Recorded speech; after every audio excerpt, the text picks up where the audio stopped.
Welcome back to the Deep Dive. Today we're heading into Thailand. We're focusing on someone really transformative in the world of cultivation, Prempavee, often called the nation's green matriarch of cannabis. And, well, there's a lot behind that title. You shared some really great sources detailing her work. It covers, wow, everything from ancestral medicine, regenerative farming. Rigorous regenerative farming. Right, and heritage preservation, too. Plus, she launched this unique global competition. So our mission today really is to figure out how this cultivator from the Esaan region originally used farming to redefine cannabis, make it about cultural memory, liberation even.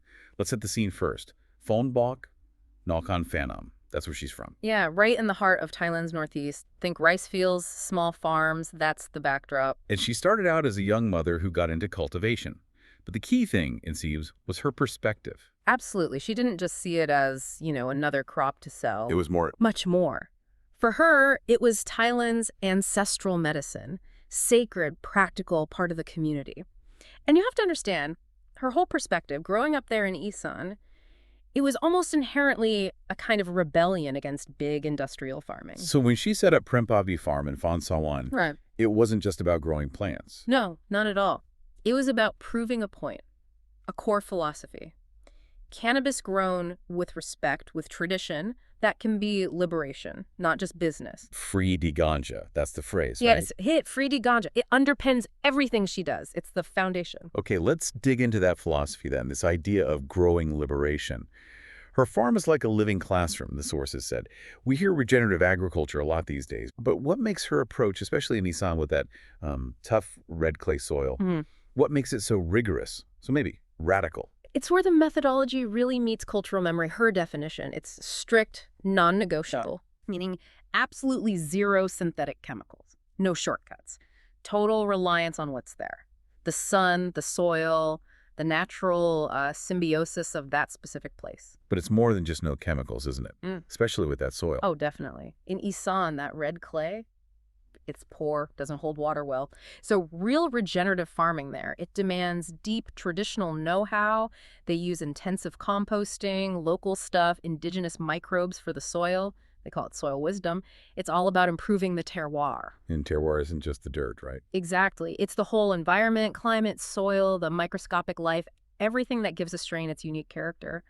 By mastering these really challenging conditions using traditional ways, they're basically proving that ethical farming can produce amazing quality without needing tons of expensive industrial stuff. That makes sense. The self-reliance piece. That's the liberation aspect. Precisely. And the sources really emphasize that Thai ganja, when grown like this, it doesn't just survive. Yeah. It actually thrives. It does. It's perfectly adapted when you follow those traditional rules. Which leads us straight into genetics, preservation.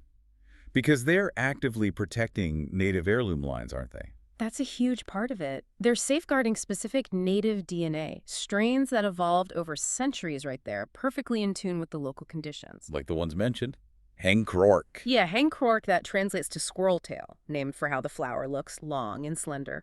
And the other big one is the legendary Mekhong Classic. These aren't just cool names. They're living links to Thailand's cannabis past. Living proof, representing real genetic resilience adapted over time. Okay, so here's where the tension comes in, I think.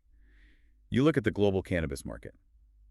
It's all about dessert terps, hybrids. Right? Flashy, high THC strains bred for mass appeal, standardized effects. But Prempavee is sticking with this native DNA. Is that a huge gamble, economically speaking?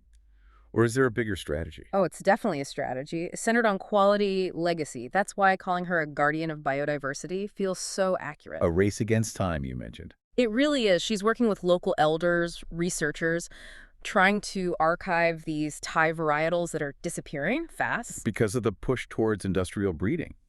Imported hybrids taking over. Exactly. Those imported strains might offer high yields quickly, but they erase the local genetic heritage. And historically, think about it, the old Thai stick from the 70s. It was world famous for a reason. Because of these unique native strains. Yeah. Grown in that specific terroir. Precisely. The characteristics, the potency, it came from those native genetics in that environment. Once you lose that genetic line to endless crossbreeding, that unique profile, that tradition, it's gone. So protecting these land races, It's like protecting Thai cultural heritage itself. For her, yes, absolutely. It's a cultural library she's curating, not just a farm. Right there in Phon Sawan. Uh-huh. Okay, practically then, how does this work with distribution? They can't just be selling these rare seeds everywhere, can they? No, you're right. It's super valuable stuff, culturally and genetically. So the distribution is careful, very controlled.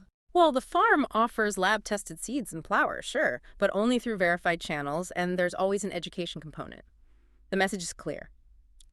This is grown for preservation, for cultural continuity, not just for profit. So if they release seeds, It's usually to other growers who get it, people committed to maintaining the line ethically. It's about stewardship. that dedication to ethics, to quality, it sets the stage perfectly for what came next, doesn't it? Her boldest move yet, you could say. The 2023 Prempavee Ganja Cup, Thailand's first global organic cannabis competition. This is where her local, ethical focus hits the world stage. It's pretty amazing, the scope.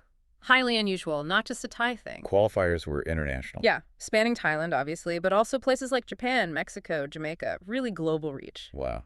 And then the finals. The finals, the culmination of it all. They bring it right back home, held right there at her farm in Esaan. Just thinking about the logistics, managing international entries, different legal situations, that must be incredibly complex. Immense effort, no doubt. But what really makes this cup different? Most competitions are just about, like, the highest THC numbers or how dense the buds are. And that's the key distinction. This is where the authenticity over clout idea really plays out. They have categories, right? Landrace outdoor. Yes, landrace, outdoor, indoor, greenhouse, standard enough. But the judging criteria, that's what's revolutionary. They focus primarily on craft, ethics, and authenticity. Okay, break that down. What does authenticity mean in this context? It means proof. Documented proof of traditional growing methods, verified genetic lineage. Is it really what it claims to be, grown the right way? And ethics. Ethics looks beyond just the flower. How is the environment treated? What's the soil health like? Any sign of banned chemicals? It values the grower's stewardship. So it forces international participants to acknowledge that these traditional regenerative methods, they have real value, maybe more than just massive commercial grows. Exactly. It puts small farmers, traditional knowledge, on an equal footing based on genuine quality and care. It elevates that whole approach. So the cup itself becomes a teaching tool, using the global stage to showcase Esaan's agricultural wisdom. Absolutely. And through the cup, through her platform Prempavee Ganja, she's constantly documenting and sharing, publishing insights on soil wisdom, cultivation techniques, cultural memory. It's like a global seminar wrapped in a harvest festival. That's a good way to put it. Yeah. Okay, let's try to bring this all together for you, the listener. Prempavee's story, based on these sources, it's way bigger than just farming, isn't it? Oh, much bigger. It connects traditional practices with global awareness. And importantly, it highlights Thai women's leadership in this industry that's, blowing up commercially. And it all circles back to Freedie Danja. Her whole operation is proof.